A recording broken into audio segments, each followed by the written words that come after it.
Parepare, tanggal 25 Juni tahun 1936.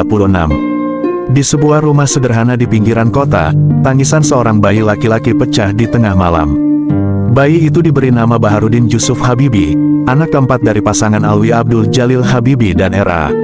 Tuti Marini Puspowardojo. Sejak kecil, Habibie tumbuh dengan rasa ingin tahu yang luar biasa. Ia selalu bertanya tentang segala hal, dari bagaimana burung bisa terbang hingga mengapa air mendidih berubah menjadi uap. Kedekatannya dengan sang ayah, seorang ahli pertanian yang penuh kasih, menanamkan dalam dirinya disiplin dan semangat belajar yang tak pernah padam. Namun, kehidupan tidak selamanya berpihak kepadanya. Ketika Habibie berusia 14 tahun, sebuah peristiwa tragis mengubah segalanya. Suatu malam yang sunyi, saat seluruh keluarga berkumpul di rumah, ayahnya tiba-tiba terjatuh. Wajahnya pucat, napasnya tersengal, dan dalam hitungan menit, ia mengembuskan napas terakhir. Serangan jantung merenggut sosok yang paling ia kagumi. Tangis ibunya pecah, dan Habibie hanya bisa berdiri kaku, seolah dunia di sekelilingnya runtuh. Ia ingin berteriak, ingin membangunkan ayahnya, tetapi kenyataan jauh lebih kejam dari mimpinya. Kepergian sang ayah bukan hanya meninggalkan luka di hati Habibie, tetapi juga membawa beban berat bagi keluarganya. Ibunya, seorang perempuan kuat yang sebelumnya hanya mengurus rumah tangga, kini harus menjadi tulang punggung keluarga. Dengan tekad baja, ia membawa anak-anaknya pindah ke Bandung, kota yang menjanjikan lebih banyak kesempatan. Di balik senyumnya, ada air mata yang sering jatuh di malam hari, saat semua anaknya tertidur. Namun, Habibie mengerti, ia harus kuat, seperti ibunya. Di Bandung, Habibie menjadi anak yang berbeda. Ia tidak lagi sekadar anak yang suka bertanya, tetapi juga anak yang berusaha menemukan jawabannya sendiri. Buku-buku fisika dan matematika menjadi teman setianya. Ia sering menghabiskan waktu berjam-jam di perpustakaan, membayangkan bagaimana suatu hari nanti ia bisa menciptakan sesuatu yang hebat. Setiap malam, ia menatap langit, melihat pesawat yang melintas, dan berjanji pada dirinya sendiri, suatu hari, aku akan membuat pesawat yang bisa membawa Indonesia terbang tinggi. Di balik duka dan kehilangan, ada api yang menyala dalam dirinya. Habibie tahu bahwa takdir telah mengujinya lebih awal daripada anak-anak lain. Tapi ia tidak akan menyerah. Ia percaya, ilmu dan kerja keras adalah jalan menuju masa depan. Dan dengan setiap langkah yang ia ambil, ia semakin dekat dengan mimpinya, mimpi yang akan mengubah Indonesia selamanya. Malam itu, di sebuah kamar kecil di Bandung, Habibie duduk termenung di dekat jendela. Angin dingin berhembus perlahan, membawa pikirannya melayang jauh. Ia teringat janji yang ia buat kepada dirinya sendiri, janji untuk terbang tinggi, untuk membawa Indonesia ke puncak kejayaan teknologi. Namun, ia sadar, mimpi itu takkan terwujud jika ia hanya berdiam di tempat. Maka, ketika kesempatan datang dalam bentuk beasiswa ke Jerman, ia tak ragu sedikit pun. Dengan restu ibunya, ia berangkat ke negeri yang asing, meninggalkan keluarga, meninggalkan segala kenyamanan, dan membawa serta satu hal yang paling berharga, harapan. Di Jerman, kenyataan tidak seindah yang ia bayangkan. Di tengah musim dingin yang menusuk tulang, ia harus berjuang sendiri. Ia tinggal di asrama sederhana, seringkali harus menahan lapar karena uang beasiswanya lebih banyak digunakan untuk membeli buku dibanding makanan. Hujan salju yang turun setiap malam terasa seperti beban tambahan di pundaknya, tetapi ia tidak pernah mengeluh. Setiap hari, ia menghadapi dinding-dinding ilmu yang tinggi, rumus-rumus yang sulit, dan profesor-profesor yang menuntut kesempurnaan. Ia belajar dengan keras, bahkan ketika tubuhnya lelah, bahkan ketika pikirannya ingin menyerah. Tapi yang paling menyakitkan bukanlah dinginnya udara atau sulitnya pelajaran. Yang paling menyakitkan adalah kesepian. Tak ada suara ibunya yang menenangkan, tak ada saudara-saudara yang menemani. Hanya ada dirinya dan buku-buku yang terus menuntut untuk dibaca. Kadang, ia berdiri di jendela kamarnya, menatap langit kelabu, bertanya dalam hati, apakah aku sanggup? Apakah aku bisa bertahan? Namun, setiap kali keraguan itu muncul, ia selalu mengingat janji yang ia buat di malam penuh duka itu, janji kepada ayahnya, kepada ibunya, kepada tanah airnya. Tahun demi tahun berlalu, dan sedikit demi sedikit, penderitaannya berbuah hasil. Habibie bukan hanya lulus, tetapi ia menjadi salah satu mahasiswa terbaik di RWTH Aachen. Namanya mulai diperhitungkan di dunia teknik penerbangan.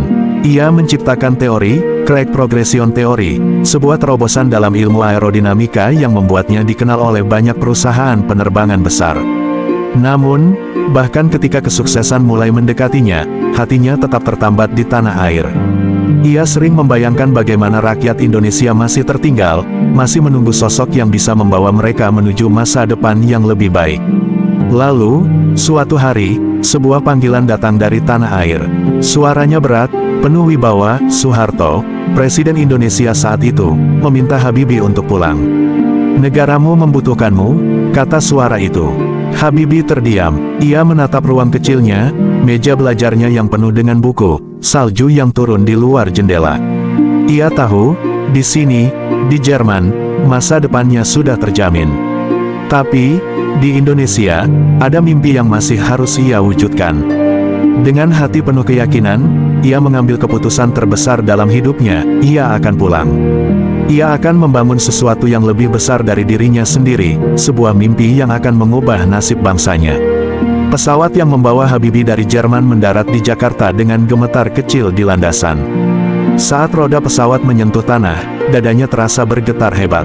Ini bukan sekadar perjalanan pulang, ini adalah awal dari perjuangan baru.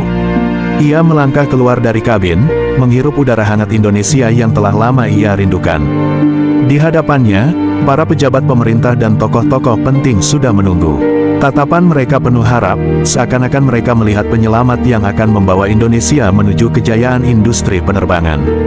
Tetapi, di dalam hati, Habibie tahu bahwa tugas yang menantinya jauh lebih berat dari sekadar sambutan meriah. Hari-hari pertama di Indonesia dipenuhi dengan pertemuan dan diskusi. Habibie diangkat menjadi Menteri Riset dan Teknologi, posisi yang memberinya kesempatan untuk mewujudkan mimpi besar yang telah lama ia genggam erat. Ia mulai membangun industri pesawat terbang nasional dari nol, sebuah langkah yang banyak dianggap mustahil oleh para skeptis. "Indonesia bukan Jerman," kata mereka. "Kita tak punya teknologi, tak punya sumber daya manusia yang cukup." Tapi Habibie menolak tunduk pada pesimisme. Dengan tekad baja, ia mendirikan PT Industri Pesawat Terbang Nusantara (IPTN) dan mulai merekrut anak-anak muda terbaik bangsa. Ia ingin menciptakan sesuatu yang membanggakan, sesuatu yang benar-benar berasal dari tangan Indonesia sendiri. Proyek pertamanya adalah N250 Gatot-Kaca, pesawat komersial buatan Indonesia yang diharapkan dapat bersaing di pasar dunia. Setiap malam, ia berdiri di hanggar produksi, menyaksikan para insinyur bekerja, memastikan setiap detail berjalan sempurna. Ia teringat masa-masa di Jerman, saat ia bekerja hingga larut malam dengan perut kosong dan tubuh kelelahan. Kini, ia melihat semangat yang sama di mata para pemuda Indonesia. Mereka bekerja tanpa lelah, dengan harapan bahwa pesawat ini akan menjadi kebanggaan bangsa. Lalu, pada suatu pagi yang bersejarah, N250 berhasil mengudara untuk pertama kalinya. Langit biru Bandung menjadi saksi bisu ketika pesawat itu terbang dengan gagah, membawa serta harapan jutaan rakyat Indonesia. Namun, di balik gemuruh kesuksesan, bayang-bayang badai mulai mengintai. Krisis ekonomi Asia 1997 menghantam Indonesia dengan keras. Nilai rupiah anjlok, investasi asing kabur, dan proyek-proyek strategis terpaksa dihentikan. IPTN terkena dampak yang mengerikan, anggaran dipangkas, produksi terhenti, dan ribuan karyawan terancam kehilangan pekerjaan. Habibie berusaha mempertahankan impiannya, tetapi realitas terlalu kejam. Ia berdiri di tengah hanggar yang sunyi, menatap pesawat yang belum sempat diselesaikan. Air matanya hampir jatuh, tetapi ia menahannya. Ini bukan akhir, ia meyakinkan dirinya sendiri. Ini hanya cobaan. Meski mimpinya di industri penerbangan menghadapi jalan terjal, Habibie tidak menyerah. Ia percaya bahwa ilmu dan teknologi harus terus dikembangkan, bagaimanapun sulitnya situasi. Tetapi sebelum ia sempat mencari solusi lebih jauh, takdir kembali menariknya ke medan yang lebih besar, medan yang tak pernah ia duga sebelumnya. Tahun 1998, ketika Indonesia terguncang oleh krisis politik, Presiden Soeharto mengundurkan diri. Dan dalam sekejap, Habibie, yang hanya berniat membangun pesawat untuk bangsanya, mendapati dirinya berdiri di tengah badai kekuasaan. Ia bukan lagi sekadar insinyur jenius. Ia kini adalah Presiden Republik Indonesia. Jakarta, Mei tahun 1998. Asap hitam mengepul di langit ibu kota. Kerusuhan pecah di mana-mana. Rakyat turun ke jalan, menuntut perubahan, menuntut reformasi. Ketidakpuasan terhadap rezim Soeharto telah mencapai puncaknya, dan negara berada di ambang kehancuran. Di tengah kekacauan itu, Habibie, yang saat itu menjabat sebagai wakil presiden, menyaksikan semuanya dengan hati yang berat. Ia tidak pernah menginginkan kekuasaan. Ia hanya ingin membangun Indonesia melalui ilmu dan teknologi. Tapi takdir memiliki rencana lain. Ketika Soeharto akhirnya mengumumkan pengunduran dirinya setelah 32 tahun berkuasa, Habibie ditunjuk sebagai penggantinya. Dalam hitungan jam, ia beralih dari seorang teknokrat menjadi pemimpin sebuah negara yang nyaris runtuh. Saat pelantikannya, ruangan terasa lebih dingin dari biasanya. Sorot mata para pejabat tinggi yang hadir tidak menunjukkan kehangatan, melainkan keraguan. Banyak yang mempertanyakan kemampuannya. Habibie hanyalah insinyur pesawat, bukan politikus, bisik mereka di sudut-sudut kekuasaan. Tapi Habibie tak punya waktu untuk memikirkan omongan mereka. Krisis ekonomi melanda tanpa ampun, nilai rupiah merosot drastis, bank-bank bangkrut, harga kebutuhan pokok melambung tinggi. Setiap hari ada berita tentang demonstrasi, penjarahan, dan bahkan kekerasan. Ia hanya punya satu pilihan, bertindak cepat sebelum negara ini benar-benar hancur. Langkah pertamanya adalah menstabilkan ekonomi. Ia membuka kembali akses keuangan Indonesia ke dunia internasional, memperbaiki sistem perbankan, dan memastikan rakyat kecil tetap bisa bertahan hidup. Tapi yang lebih sulit adalah menghadapi permasalahan politik. Reformasi yang dituntut rakyat bukan sekadar janji manis, mereka ingin demokrasi yang nyata, kebebasan pers, dan diakhirinya korupsi yang telah mengakar. Dalam waktu singkat, Habibie mengeluarkan kebijakan berani, membebaskan tahanan politik, memberikan kebebasan pers, dan merancang pemilu demokratis pertama setelah puluhan tahun. Keputusan itu mengejutkan banyak orang. Ini bukan sekadar transisi kekuasaan, ini adalah revolusi dalam cara negara ini dijalankan. Tapi yang paling kontroversial adalah keputusannya terkait Timor Timur. Setelah puluhan tahun berada dalam genggaman Indonesia, wilayah itu terus bergejolak dengan keinginan untuk merdeka. Di tengah tekanan internasional dan desakan rakyatnya sendiri, Habibie membuat keputusan yang akan mengubah sejarah. Ia memberikan referendum bagi rakyat Timor Timur untuk menentukan nasib mereka sendiri. Keputusan itu disambut dengan kemarahan dari berbagai pihak, terutama dari militer dan kelompok nasionalis.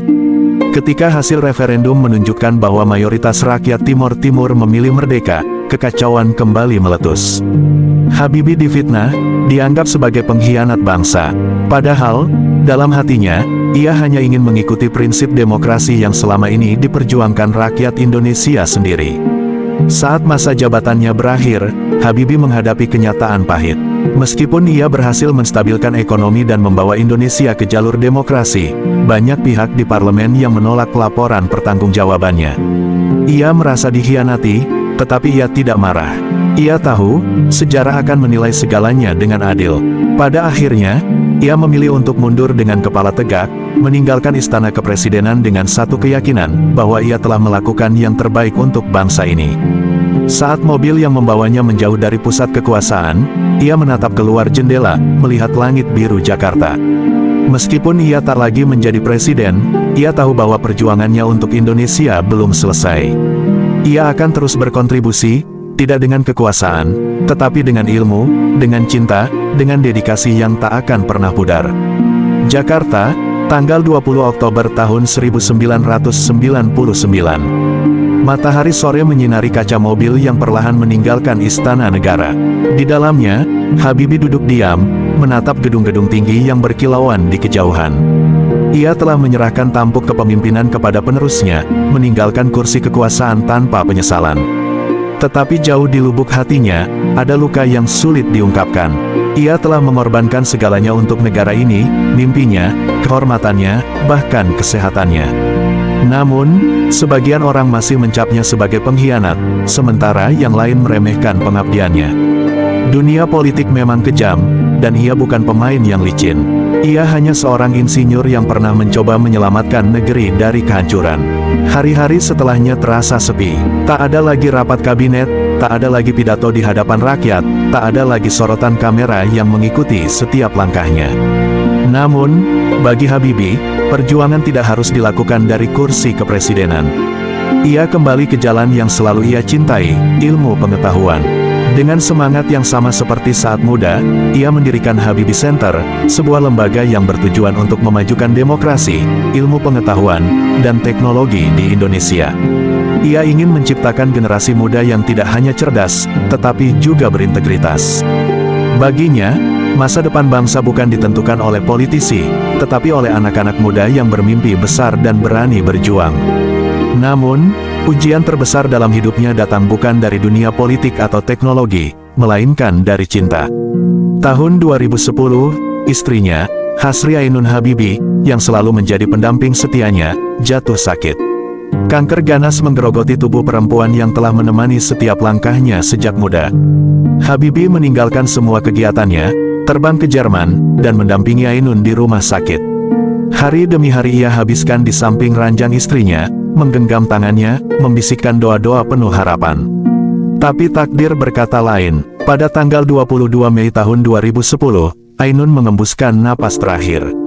Dunia Habibie runtuh. Ia merasa separuh jiwanya ikut pergi bersama istrinya. Sekembalinya ke Indonesia, Habibie tak lagi sama. Ia sering terlihat termenung, tatapannya kosong, suaranya lebih lirih. Namun, di tengah kesedihannya, ia menemukan kembali tujuannya. Ia menulis buku, Habibie dan Ainun, sebuah kisah cinta yang bukan hanya tentang seorang pria dan wanita, tetapi juga tentang perjuangan, pengorbanan, dan harapan. Buku itu menggugah hati jutaan orang, mengajarkan bahwa cinta sejati tidak pernah mati. Dari sana, ia kembali bersemangat untuk berbagi ilmu, memberikan kuliah, bertemu anak-anak muda yang ingin belajar darinya. Ia tahu, selama ilmunya masih bisa memberi manfaat, ia akan terus hidup dalam setiap mimpi yang ia inspirasikan. Pada tanggal 11 September tahun 2019, Habibie berpulang di usia 83 tahun. Indonesia berduka, jutaan orang menangis, mengenang jasa-jasanya, mengenang betapa besar cintanya kepada negeri ini. Ia bukan hanya insinyur, bukan hanya presiden, tetapi simbol dari sebuah mimpi yang tidak pernah padam. Saat jasadnya dikebumikan di samping Ainun, ribuan tangan menengadah, mendoakan kepergiannya. Namun, warisan sejatinya tidak terkubur bersama tubuhnya. Warisannya ada dalam setiap anak muda yang berani bermimpi, dalam setiap insinyur yang menciptakan inovasi, dalam setiap rakyat Indonesia yang ingin melihat bangsanya terbang tinggi. Habibie telah pergi, tetapi namanya akan terus hidup dalam sejarah, dalam langit biru tempat pesawat-pesawat yang dulu ia impikan kini terbang bebas. Terima kasih telah menyaksikan kisah inspiratif B.J. Habibie di Randualas Channel. Semoga perjalanan hidup beliau mengajarkan kita tentang ketekunan, cinta, dan dedikasi untuk bangsa. Jangan lupa like, share, dan subscribe untuk cerita-cerita inspiratif lainnya.